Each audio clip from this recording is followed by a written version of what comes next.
Next on the news. We want to just let them know they're not alone, that the world hasn't forgotten them. Cardinal Timothy Dolan back in Poland after a visit to Ukraine where he met with refugees. And why there were migrants actually camping out in front of an immigration office in Florida. Plus, I am considering dealing with some debt reduction. President Biden possibly planning another round of student debt relief. And the simple request a Tuskegee airman has for Americans as he gets ready to celebrate his 100th birthday. I'm Christine Persichetti. Currents News starts right now.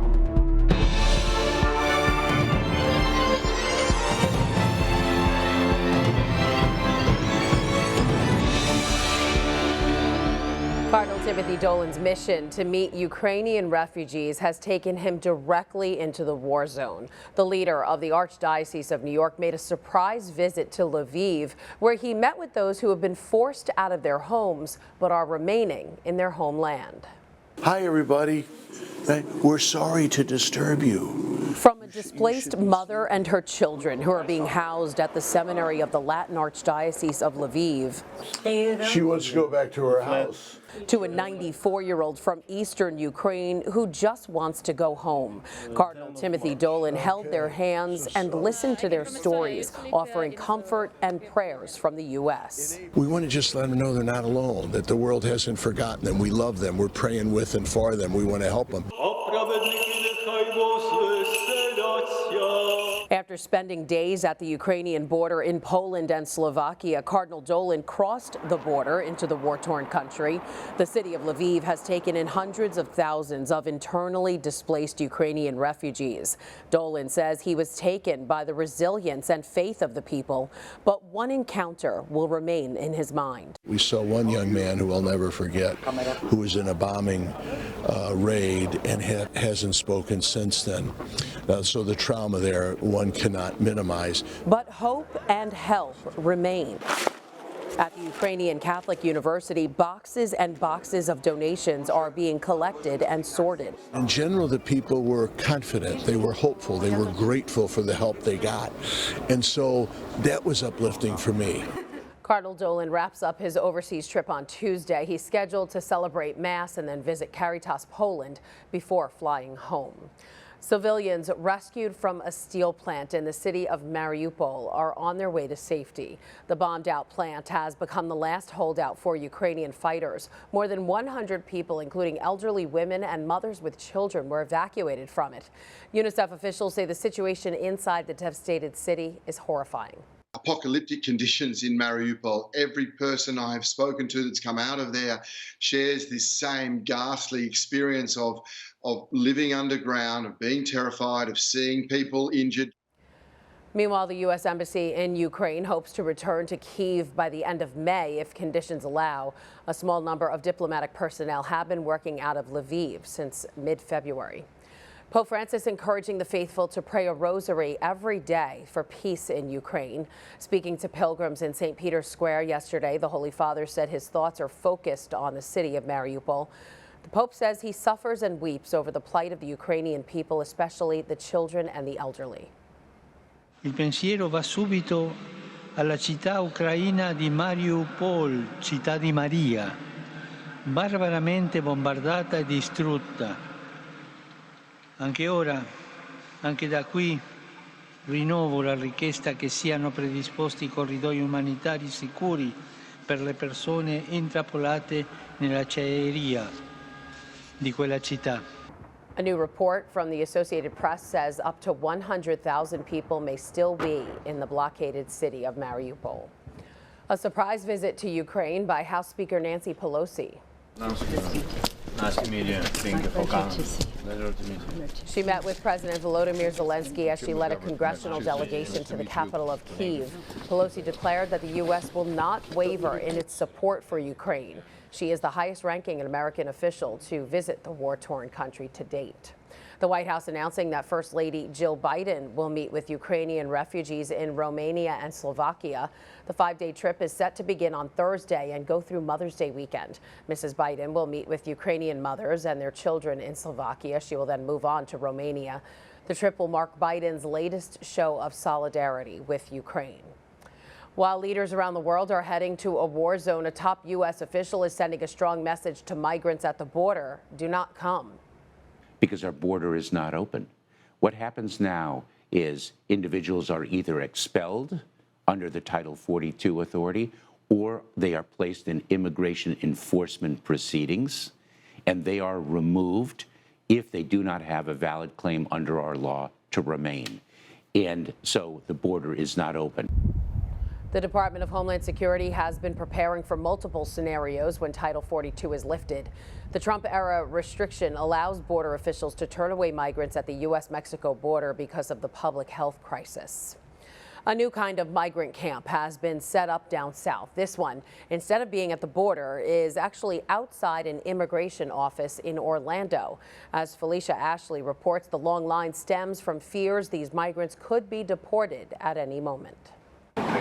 They have no choice but to sit and wait for a glimpse at a chance of hope. I met Stephanie from Colombia inside her tent. Her appointment last Tuesday. She says she wants to be a good citizen and to do things the right way. So she's staying in this line, sleeping in this tent next to Eddie Mano. He signed up for an appointment more than a month ago. When he showed up for his appointment slot, ICE was closed, and he's been coming back ever since. He says ICE keeps sending a letter saying he needs to come, but he's been stuck outside, unable to make it through the doors. Mano says he crossed the border in January. This is his first appointment to get his papers in order. Stephanie says she's nervous because ICE could say she was a no-show and deport her, although she's been on the other side of their doors for nearly a week. I was invited into their tents with no place to use the bathroom, wash their face, or brush their teeth. Stephanie and Mano say although their time, health, and safety isn't being respected, they want to do the right things the right way. That was Felicia Ashley reporting. ICE officials said applicants can make appointments online to help things move faster, but many people camped out in lines say they had already done that. ICE did not provide an explanation or a solution to help fix the problem. A nun known for her work at the border is being recognized. Sister Norma Pimentel, the executive director of Catholic Charities of the Rio Grande Valley, received the Pacham and Terrace Peace and Freedom Award last week. Created by the Davenport Catholic Interracial Council, the award honors a person's achievements in peace and justice, not only in their country, but around the world.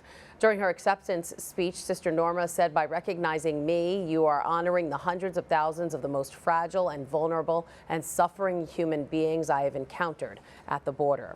A copy of a migrant statue commissioned by the Pope and once seen at St. Peter's Square has found its permanent home here in the U.S. This sculpture, called Angels Unawares, may look familiar to you. It's been on a countrywide tour, and one of its first stops was in the Diocese of Brooklyn, also known as the Diocese of Immigrants. The nearly 4-ton sculpture spent Christmas of 2020 in Brooklyn's Grand Army Plaza. Now its permanent home is at a new plaza in the Catholic University of America in Washington. The Supreme Court justices decided to side with faith over a case involving a Christian flag. The High Court unanimously ruled Boston violated the First Amendment rights of the group seeking to raise the flag outside of City Hall. The group, called Camp Constitution, wanted to fly the flag for 1 hour on a city-owned flagpole as a part of a program celebrating Boston's greater community. The justices ruled because the display of 3 flagpoles amounted to a public forum, the city could not discriminate on the basis of the group's viewpoint. Members of a Queens parish are rejoicing after their pastor returned from a long and miraculous medical journey. In October of 2021, Father Peter Rader suffered kidney failure and a collapsed lung during heart surgery. He was put in a medically induced coma for 6 weeks.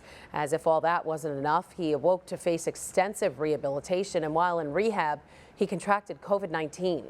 Father Rader finally returned to American Martyrs in Bayside in early April, and while he may not be the same priest he was, he says he is overwhelmed with joy and thankfulness to be given another opportunity. We wish him well. There's a lot more news headed your way. It's going from low to medium. Why New York City health officials increased the COVID alert level. The pandemic also having a devastating impact on the city's animal shelters. And is another round of student loan forgiveness in the works? We'll hear the latest from President Biden next.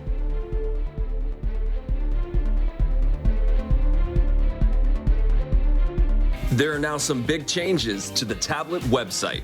You can get personalized access to the Catholic news you value. Sign up for free at thetablet.org.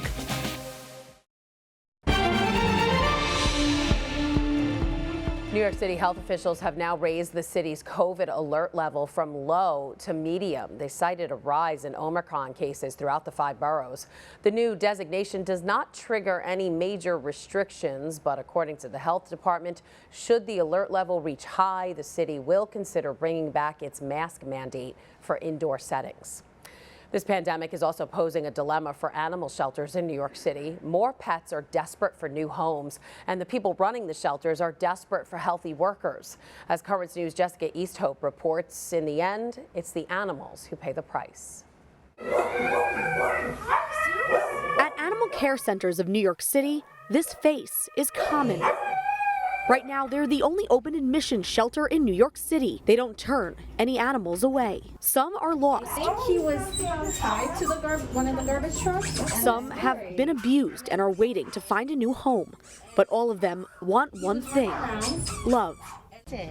At the beginning of the pandemic, animal care centers said love was in no short supply. As people found themselves spending more time at home than ever before, applications to foster and adopt pets came flooding in. Well, I'm working from home, I might as well. And we were seeing a whole new audience for adoptions, which is also great. But as it became clear COVID-19 wasn't going away and financial struggles took hold, people who couldn't afford to take care of their animals started to surrender them. It's almost like we had saturated the market of everybody that wanted to help. In 2020, the number of animals surrendered by owners was 5,540. In 2021, that number shot up to 5,931. And so did the average time an animal was spending at a shelter. Before the pandemic, an animal was usually adopted within 5 days. Now it's up to 12. You have no valve to get them out. Like, our shelter is full. And with a massive staff shortage, ACC is struggling to get their cycle of pets coming in and going out back up and running. Staff says working with communities of faith might be the answer. Here's what we do and here's how we can help. And guess what? Here's how you can help. Here's what you can do for other members of your congregation who might be experiencing job loss. Help them with their pets. The shelter is hoping to hire counselors so it can be open for more adoptions and pets can once again find the love they need. Jessica Easthope, Currents News. Animal Care Centers of New York City is building a brand new 50,000 square foot facility in Ridgewood, Queens to help with the overflow of animals. If you'd like to lend a hand, just head on over to nycacc.org and click Donate Now. Despite the overcrowding in city animal shelters, roughly 23 million American households have adopted a pet during the pandemic. Now, as Americans return to work, the boom in pet adoptions is creating a demand for dog-friendly offices. A recent survey by Banfield Pet Hospital showed that 57% of workers polled wanted to return to pet-friendly workplaces.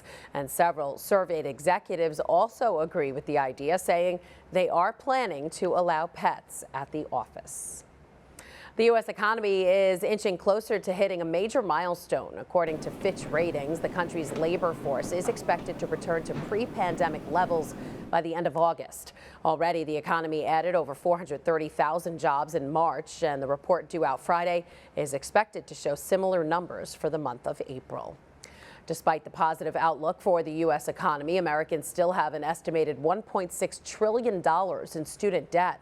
Now, President Biden is taking a hard look at forgiving some of those loans. But as Amy Kiley reports, economists worry it may actually increase inflation. I am considering dealing with some debt reduction. President Joe Biden says he plans to announce his decision on federal student loan relief within the next couple of weeks. Members of his own party are asking him to forgive $50,000 per borrower. That could help them in the midterms. I am not considering $50,000 debt reduction, but I'm in the process of taking a hard look at whether or not there will be additional debt forgiveness.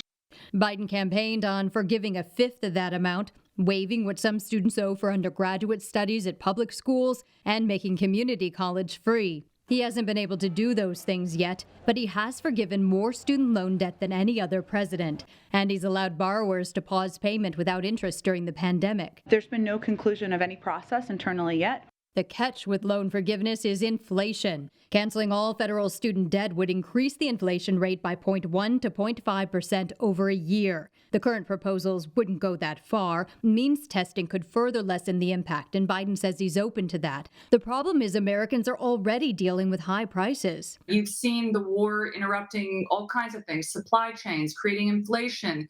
That has a knock-on effect for companies. It makes prices higher. Consumers start to feel that. The Federal Reserve says it plans to raise interest rates to control inflation. That has some economists worried about a recession. I'm Amy Kiley reporting. Well, college may be the least of some parents' worries in New York City. 70 organizations sounding the alarm that their kids are falling behind in learning how to read. The report from Advocates for Children say less than half of all 3rd to 8th graders in the Big Apple were proficient in reading in 2019, and that's according to state test data. Students were already trailing literacy benchmarks, but the national studies suggest the pandemic and school closures likely made matters worse. A teacher in Rochester is on leave after a controversial lesson on slavery. The students at the School of the Arts say they were asked to pick seeds out of cotton, and some of them were asked to put on handcuffs. The principal says Patrick Rausch, who is white, is now under investigation. Parents are outraged, and they say the district needs to fire the teacher. So he needs to be terminated. He should not be getting this little break at our expense. And we also hope that his teaching license can be revoked permanently. Students say this isn't the first time the same teacher has taught lessons about slavery that has made students uncomfortable. It was a home run of a sale at an auction where a bat once owned by Jackie Robinson sold for just over $1 million. The bat from 1949 came directly from Rachel Robinson, Jackie's widow. The baseball legend used it in an all-star game. The single most expensive piece of Jackie Robinson memorabilia is a game-worn Brooklyn Dodgers jersey. His famous number 42 jersey sold for more than $4.2 million last year. Wow. Still to come on Currents News, her birthday cake was stolen more than 7 decades ago. Next, how members of the U.S. military are righting that wrong from World War II.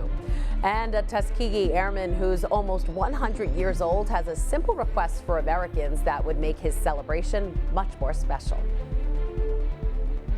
Do you have a story idea or want to share a tip? Email us at newstips@desalesmedia.org or call our 24-hour number 718-517-3122. We'll be right back. How many of us have gotten lost in the arts, transported away from the day-to-day grind with a song or a book or a movie? Well, in the war-torn country of Ukraine, one opera house opened its doors to do just that. Issa Suarez reports. Away from the front lines, an army of artists begin the process of mending this nation's grief. Gently repairing the hurt brought on by war. At Lviv's National Opera, everyone has a part to play. Tonight's Giselle Ballet will be the first full performance since the theatre closed its doors almost 2 months ago. As musicians dust off their instruments and as the audience starts to trickle in, for us, coming to the theatre is returning to a small part of our life which was there before the war. We are internally displaced from Kyiv, says Julia Dmitrieva. We had to come to Lviv while there are hostilities. The artistic director tells me why they decided to open now. We understand that light must defeat darkness, that life must defeat death, and the mission of the theatre is to assert this. But the reminders of war are never too far away. Dear guests, our event will be suspended in case of an air raid alert. Only 300 seats were allowed to be sold tonight. The capacity of the Opera's bomb shelter. Still, it's sold out. For a few hours, nothing else matters. As the audience and I are transported to a world of love and beauty. A cathartic performance for both those on and off stage, offering comfort to those who need it most, in the hope they can lift, if only just briefly, this nation's aching soul. Isa Suarez, Lviv, Ukraine. Tonight is the night the winners of the Tablet's 2022 Digital Easter Art Contest will receive their awards at a ceremony in Diker Heights on Monday. Here's a look at some of the nearly 300 entries that came into the Tablet's website for this year's contest. Students from 26 schools across the diocese submitted their artwork for consideration. Currents News will be there tonight and we'll have a full report for you tomorrow night. An Italian woman got her birthday cake returned a mere 77 years after it was stolen. Back in 1945, U.S. troops liberated the city of Vicenza, Italy, from German forces. While there, a group of soldiers made off with a freshly baked birthday cake intended for then 13-year-old Mary Mion. Fast forward 77 years, and the U.S. Army presented Mion with a new cake to replace the sweet treat she was denied as a teenager. And finally, he is an American trailblazer. Victor Butler is a former Tuskegee Airman. And while he's been well awarded for his service to the country, perhaps his greatest honor would be to get a birthday card from all of you for his upcoming 100th birthday. Temi Tope Adelea reports. For Mr. Victor Butler, putting together puzzles is calming. Just occupy the time. Much calmer than fighting in a war. You see, Mr. Butler is believed to be the last surviving Tuskegee Airman in Rhode Island. You may remember the Tuskegee Airmen from the movie Red Tails. They were a group of black military pilots and airmen who made history while fighting in World War II. They broke barriers and led the way to desegregating the U.S. military. At first, I was going to join the Canadian Air Force with a friend of mine, but after I had signed up, my mother and my father wouldn't approve of it, so I joined up with the American Air Force. Butler would become a mechanic for the Tuskegee Airmen, working on legendary planes, all while dealing with racism. Being in Tuskegee, Alabama, it wasn't very acceptable to white people for black soldiers to be walking around. Today, he has awards, coins, and so much more documenting his accomplishments. But he's looking for one more thing: birthday cards. Just another day, that's all. Mr. Butler is turning 100th on May 21st, and his wish is to get cards from all of you. I imagine there's going to be a flood of birthday cards coming in. Oh, I'll read every one of them. As he waits on your cards, he'll keep putting together these puzzles and sharing his wisdom. Just enjoy life as it is. I love that. That was Temi Tope Adelea reporting. You can send a card to Victor W. Butler, care of Gary Butler, at P.O. Box 3523 in Cranston, Rhode Island, the zip code 02910. Hopefully he gets thousands and thousands of cards. And that is Currents News. I'm Christine Persichetti. Thank you for joining us, because we are putting your faith in the news. Hope to see you again next time.